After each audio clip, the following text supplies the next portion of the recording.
The power of obsession. Build the life you imagine. They'll tell you to calm down, to slow down. You're here to build, to create, to transform. And the tool in your hands is obsession. Wield it like a sword, sharpen it with discipline, protect it from distractions, and let no one, not family, not friends, not fear, water it down.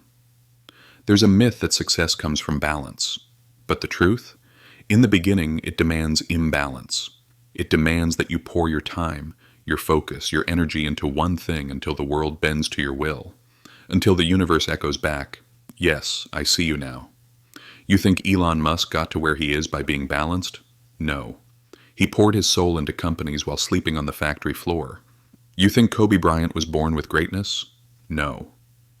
He showed up at the gym before sunrise, trained through injuries, studied the game like a scientist. He wasn't just interested in winning, he was obsessed with becoming unstoppable. And so must you be, not obsessed with applause, but obsessed with progress, not obsessed with outcomes, but with the process that shapes you, that transforms you, that breaks you, and then rebuilds you into something stronger. Because obsession isn't about hustle porn. It's not about burning out to impress people. It's about falling so deeply in love with your mission that you lose track of time, that every failure becomes fuel, that every no becomes a sacred stepping stone toward your yes. This is what Napoleon Hill meant when he wrote about a definiteness of purpose. He wasn't talking about a casual goal. He was describing the internal furnace that refuses to go out, even when the night is long and the results are invisible. But here's the danger. The world will try to tame you. It will reward you for being comfortable. It will applaud your caution. It will celebrate your mediocrity, because your mediocrity doesn't threaten them. But your obsession? That scares people. It exposes their lack of effort. It reminds them of what they could have become if they hadn't settled. So they'll call you arrogant, delusional, too much. Let them. You weren't born to be understood. You were born to be remembered. When you walk in obsession, you walk alone, at first. But if you stay the course, the world eventually follows. Because success is magnetic, and obsession is the charge. This is how Ford built the Model T. This is how Edison invented the light bulb after 10,000 failures. This is how Oprah rose from a broken childhood to build a global empire. Obsession is the bridge between your past and your power.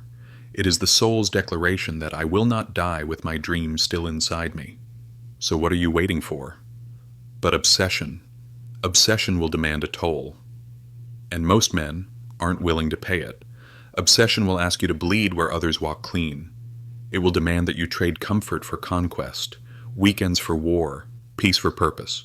You will not be applauded. You will be misunderstood, laughed at, abandoned, misjudged. You will feel the cold steel of isolation press against your back while the world around you sleeps. But listen closely. This is the price. No empire was ever built without bricks of sacrifice. No masterpiece was ever painted without time stolen from rest. No vision has ever come alive without first killing off the old self, the one addicted to excuses, distraction, the easy life. Walt Disney was obsessed. He was told he lacked imagination. Yes, him. Fired from a newspaper, bankrupt more than once, mocked for his dreams of a mouse. But the world didn't believe in Mickey before Walt did, and he kept building while they kept laughing. That's obsession. It sees the invisible, and keeps building it until the world no longer can ignore it. Obsessed people don't dabble, they devour. They burn the bridges that would lead back to average, because they've tasted the bitterness of mediocrity, and they will not swallow it again. They aren't seduced by instant gratification, because they know the game is longer than most people's attention spans. They don't crave approval, because they've built an altar around a single purpose. They kneel to no one but their own destiny. They've learned what most never will. That resilience isn't just about getting back up. It's about getting back up differently, stronger, sharper. With a scar, yes, but with fire in the eyes. Fire that says, I've walked through it, and I'm still building. Every setback for the obsessed is just more fuel. Failure doesn't destroy them, it defines them. It forces reinvention, it demands creativity. They see adversity as curriculum, pain as the price of precision. They would rather die climbing Everest than live safe in the valley. That's why most people will never understand the obsessed, because they haven't felt that fire. The one that keeps you up at night with ideas, the one that makes you skip parties, miss birthdays, cancel vacations, because the dream is louder than the world. Let me tell you, there is no balance in obsession. Stop looking for it. Balance is for people who want to keep everything, their comfort, their image, their approval, their free time. Obsession is for those who are ready to trade everything for one thing. And yes, it's lonely, but it's in that loneliness that you meet your higher self, the one not shaped by opinions or convenience, the one forged by silence, repetition, and an unbreakable spirit, the one who keeps going, even when nothing seems to be working. Because that's the secret.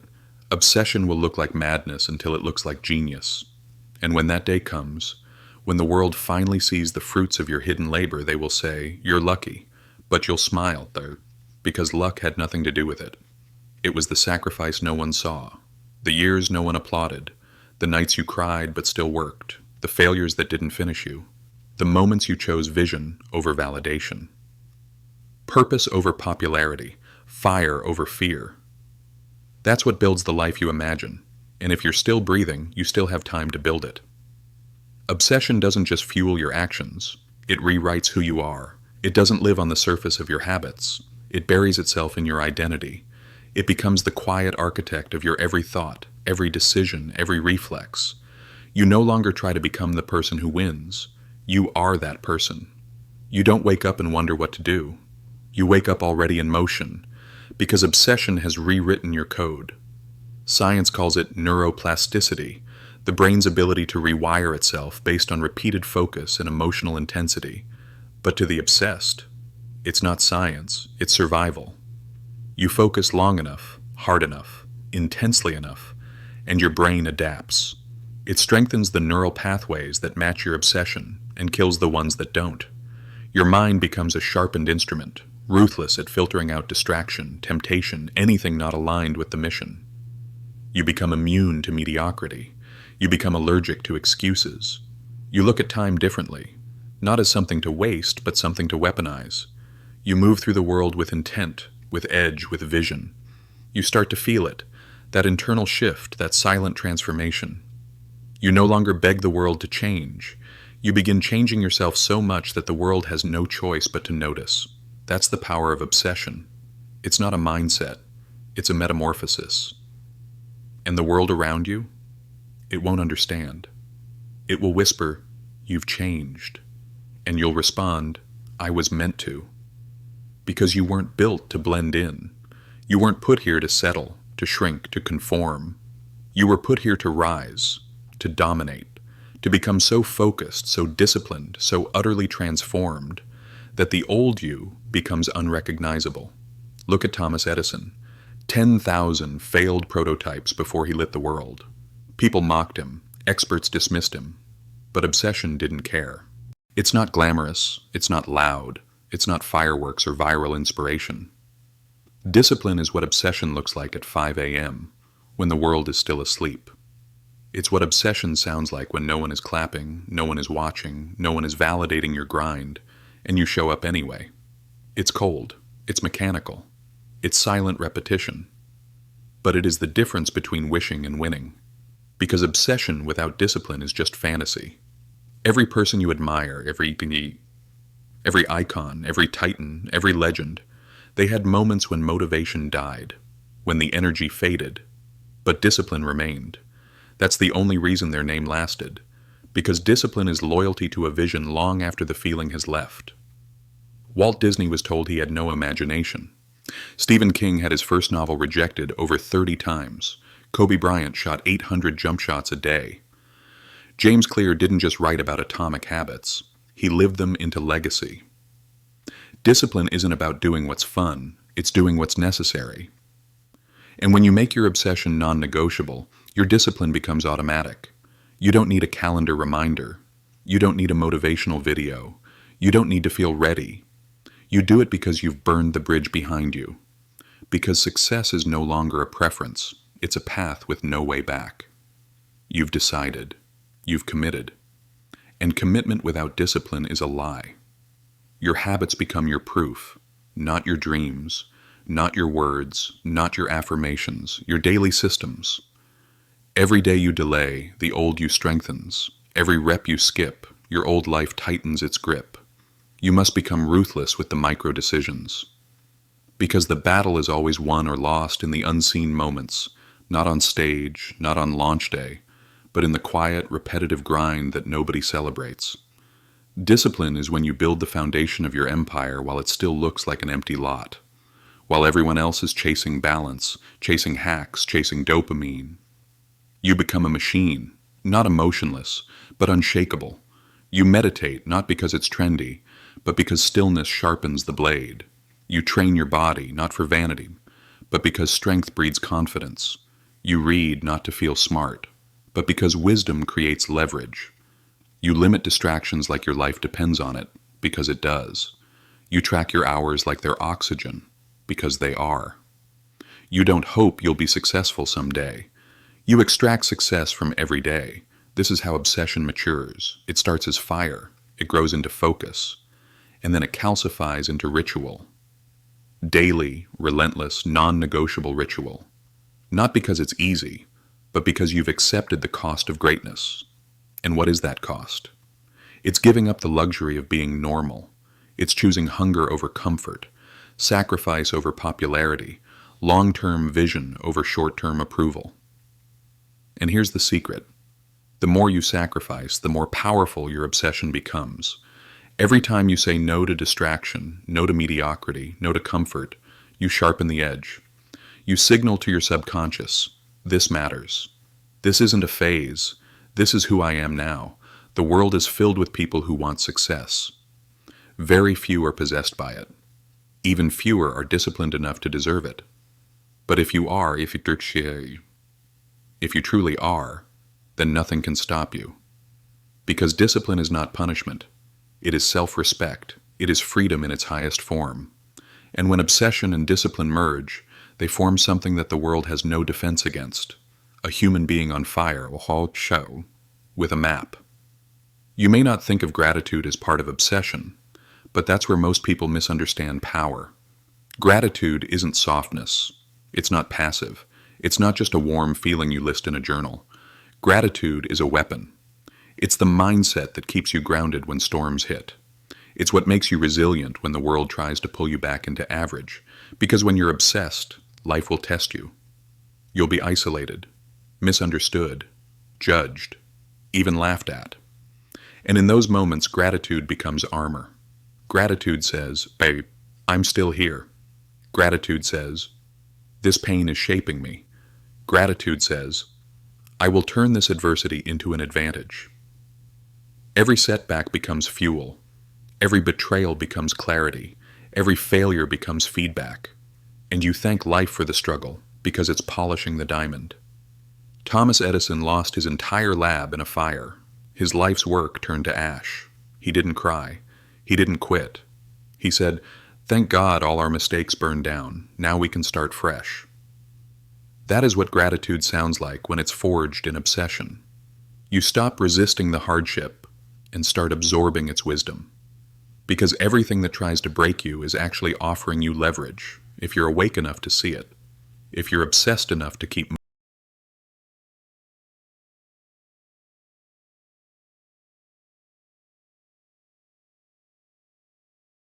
Think of Steve Jobs, fired from the very company he created. Most would crumble. He didn't. He reinvented himself, created Pixar, mastered storytelling, then came back stronger and turned Apple into a global religion. That's what happens when your obsession is deeper than your ego. You don't fight to be right. You fight to grow, to adapt, to win differently. And in the process, gratitude becomes your guide, reminding you that even the pain has purpose. Even the darkness is part of the masterpiece. So instead of asking, why me? You start asking, what is this trying to teach me? How can this level me up? Where's the opportunity in this setback? Because here's the truth. Life owes you nothing. The world doesn't care about your dreams, but it does respond to persistence backed by purpose. Gratitude keeps your soul clean when you're climbing. Adaptation keeps your mind sharp when the map changes, and obsession keeps the fire alive when everything around you tries to put it out. When these three forces align, you become unstoppable. You no longer fear failure. You absorb it. You transform it. You use it as proof that you are still in the arena, not watching, not waiting, but becoming. You are building the life you imagine, not by luck, not by talent, but by design. The truth is this: you were never meant to live a life of quiet compromise. You weren't built to settle, to shrink, to survive paycheck to paycheck, hoping the world finally notices you.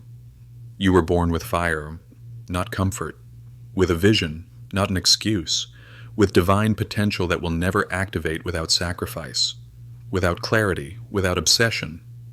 You think you want success, but what you really want is freedom.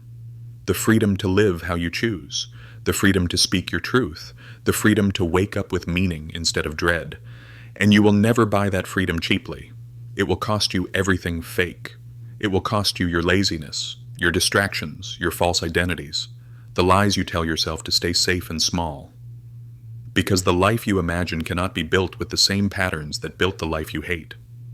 You must become the kind of person who demands more from themselves, who walks alone if they have to, who trains their mind like a warrior sharpens their blade, not once but daily, ruthlessly, with precision and purpose. You must develop the inner strength to keep showing up long after the initial motivation is gone, long after the applause dies out, long after the world stops clapping, because your obsession is louder than the silence. The people who change their lives, who rise from nothing to greatness, they are not the smartest, or the luckiest, or even the most talented. They are the ones who refuse to negotiate with mediocrity, the ones who sacrifice temporary pleasure for permanent power, the ones who said, "This is my life, my one shot, and I'm going all in." No more waiting, no more wishing, no more apologizing for wanting more. Let the world call you crazy. Let them doubt you. Let them whisper and watch, because while they talk, you build. While they post, you practice. While they dream, you do. This is the power of obsession, not hype, not noise, but the deep soul-wired hunger to become everything you know you can be, no matter the cost. So now, the question is not, can I do it? The real question is, am I willing to become the version of me that must do it? Because if you are, then nothing, not time, not fear, not failure, can stop you. You will bend this life to your will. You will train your mind like a soldier sharpens a sword, and you will rise, not by chance, but by choice. So burn the excuses, sharpen your clarity, anchor your purpose, and build the life you imagine, with obsession as your compass, and unshakable belief as your fuel. This is your time. Don't waste it wondering what could be. Create it.